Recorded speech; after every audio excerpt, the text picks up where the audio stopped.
ઓસ્ટ્રેલિયાની અંદર મળતા ગુંદા અને ગુંદાને બનાવેલું અથાણું એટલે કે સોના જેવું અથાણું. ગુંદા મળે આ જ સિઝનમાં જાન્યુઆરી ફેબ્રુઆરીમાં અને એમાંથી બનાવી નાખ્યું આપણે બાફેલા ગુંદાનું અથાણું. કરેક્ટ તમે સાંભળ્યું. આ ગુંદાનું અથાણું તમે સવારે કર્યું, સાંજે ખાઈ શકો.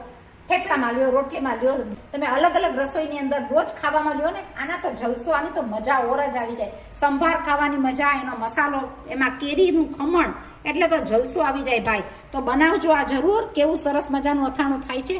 તેલ તમારા ઘરમાં જે પ્રમાણે ખવાય એ પ્રમાણે તમે નાખી શકો.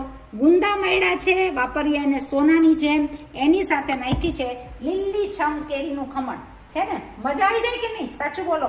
બનાવજો જરૂર, શેર કરજો, સબસ્ક્રાઇબ કરજો. આ રેસીપીમાં જરૂર જાજો, જોજો ખરા. એમને પણ મસાલો બનાવેલો હશે અને બોટલમાં ભરેલો હશે તો તમે ગમે એ વસ્તુ સાથે ખાઈ શકો. છોકરાઓને તો ઓર મજા આવી જાય, કારણ કે પૂરી પરોઠા થેપલા આપણું જૂનું અને સોનું, એ ખાવાની જે મજા છે એ તો બીજી કઈ મજા જ નથી. એ તો મારા ખ્યાલ પ્રમાણે છે. પણ તમે બનાવજો. આપણે નવી રેસીપી ઘણી લઈને આવીએ છીએ. ત્યાં સુધી શેર કરો, સબસ્ક્રાઇબ કરો, લાઈક કરો, ફોરવર્ડ કરો અને આગળ મળીએ છીએ પાછા જલ્દીથી.